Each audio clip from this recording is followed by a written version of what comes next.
दोस्तों आदाब सलाम नमस्कार। आज के एपिसोड में हम बात करेंगे पूर्व मंत्री श्याम रजक के बारे में। दोस्तों जैसा कि आप जानते हैं कि श्याम रजक ने आज आरजेडी से इस्तीफा दे दिया। इस्तीफा पत्र भी पार्टी सुप्रीमो को भेज दिया। जैसे ही यह खबर आई है, सियासी गलियारों में हलचलें बढ़ गई है। कई तरह के कयास लगाए जाने लगे हैं। चर्चा अलग अलग तरीके से होने लगी है। सवाल भी यानी राजनीतिक सवाल भी होने लगे हैं कि श्याम रजक ने आखिर आरजेडी से इस्तीफा क्यों दिया है, उनका अगला कदम अब क्या होगा, उनके इस्तीफे से आरजेडी पर क्या असर पड़ेगा। कई तरह के सवाल सियासी गलियारों से लेकर आम व खास के बीच घूम रहे हैं। दोस्तों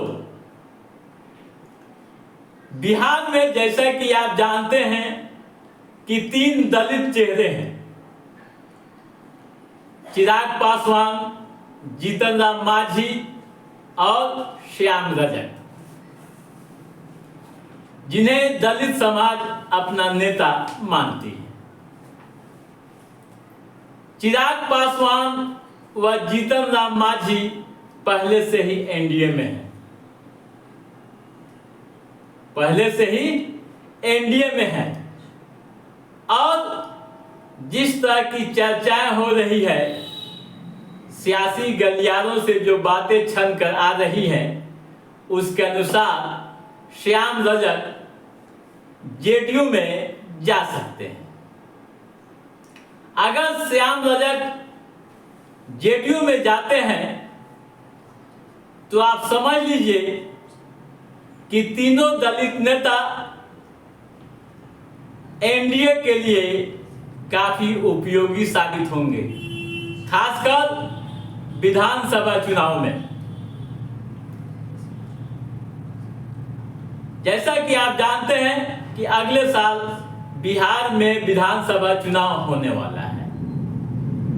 चुनाव से पहले तमाम पार्टियां, तमाम राजनीतिक दल के नेता अलग अलग तरीके से अपना थर्मामीटर सेट कर रहे हैं, मौसम वैज्ञानिक की तरह,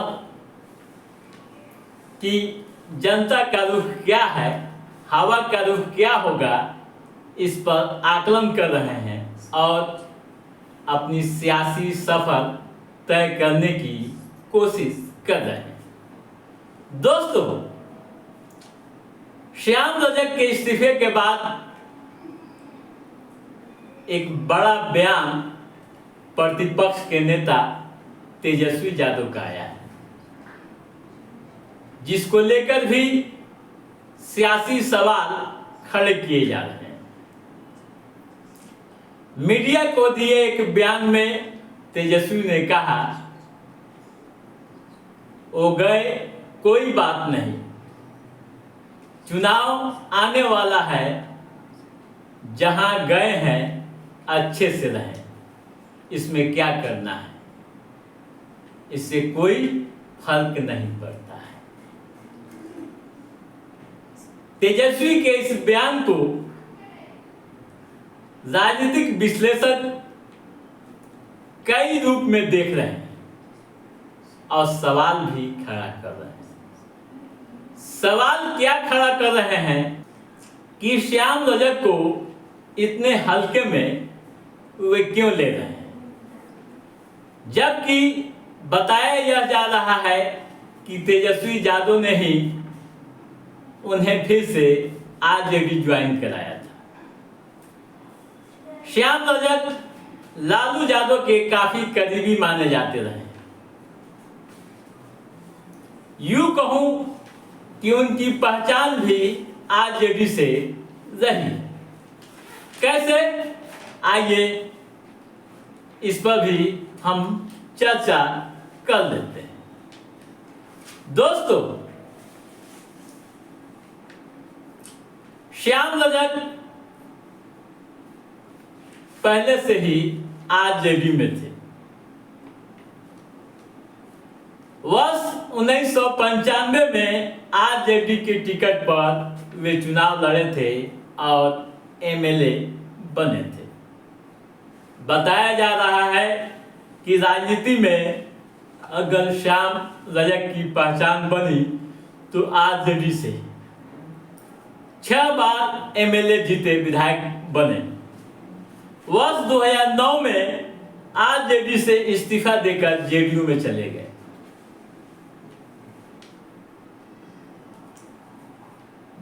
मुख्यमंत्री नीतीश कुमार ने 2019 और 2020 में उन्हें उद्योग मंत्री भी बनाया था, लेकिन 2020 के चुनाव से ठीक पहले उन्होंने जेडीयू को छोड़ दिया और फिर आरजेडी में आ गए।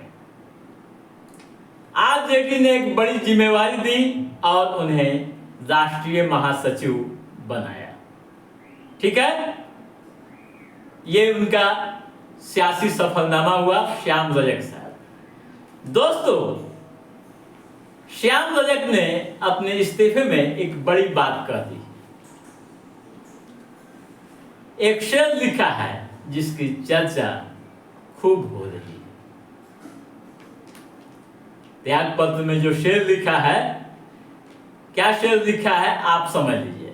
मैं शतरंज का शौकीन नहीं था, इसलिए धोखा खा गया। आप मोहरे चल रहे थे, मैं रिश्तेदारी निभा रहा था। अब यहां यह भी सवाल उठने लगा है कि शतरंज कौन खेल रहा है और रिश्तेदारी कौन निभा रहा है। इसको लेकर भी कई तरह के सवाल सियासी गलियारों में लगातार हो रहे हैं। दोस्तों, मीडिया को दिए एक बयान में श्याम रजक ने यह तो स्पष्ट नहीं किया है कि वे किधर जाएंगे, क्या करेंगे, लेकिन उन्होंने कहा है कि उनके सामने 2 विकल्प हैं। क्या विकल्प है? या तो राजनीतिक दल से जुड़कर अपने विजन को पूरा करो या संन्यास ले लो। अब यह सवाल भी उठने लगा है कि ऐसा क्यों बोल रहे हैं श्याम रजक।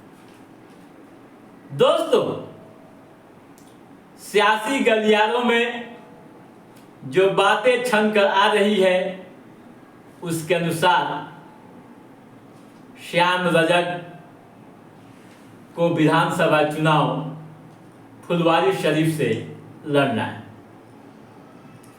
और फुलवारी शरीफ की सीट महागठबंधन ने कम्युनिस्ट को दे दी है, जिस कारण 2020 के चुनाव में उन्हें टिकट नहीं मिला और एमएलसी भी नहीं बनाया गया। और इस बार भी शायद यह सीट आरजेडी को न मिलकर किसी दूसरे महागठबंधन के सहयोगी को मिल सकती है, जिसको ले श्याम रजक काफी नाराज पार्टी से चल रहे थे। जेडीयू में जाने पर उन्हें मौका मिल सकता है। ठीक है दोस्तों, अब चुनाव पर क्या असर पड़ेगा इस पर भी हम नजर डाल लेते हैं। जो सियासी गलियारों से बातें छन कर आ रही है, जो राजनीतिक पंडित बता रहे हैं, उनकी माने तो आप समझ लीजिए कि आरजेडी को बड़ा नुकसान आगामी विधानसभा चुनाव में हो सकता है। 2 दलित नेता पहले से एनडीए में हैं और तीसरे नेता की अगर जेडीयू में एंट्री हो जाती है तो बहुत कुछ समीकरण बदल सकता है। यूं कहूं को दलित वोट बैंक में एनडीए सेंधमारी कर सकती है। तो दोस्तों, आज के इस एपिसोड में बस इतना ही। हमारा ये एपिसोड कैसा लगा आप लाइक और कमेंट करके हमें जरूर बताइएगा। यदि आपने हमारे चैनल को सब्सक्राइब नहीं किया है तो सब्सक्राइब भी कीजिएगा, ताकि इस तरह की महत्वपूर्ण गतिविधियों संबंधित जो भी अप टू डेट है उसे हम समय समय पर आपके बीच पहुंचाते रहेंगे। तब तक आप अपने दोस्त को दीजिए इजाजत। नमस्कार।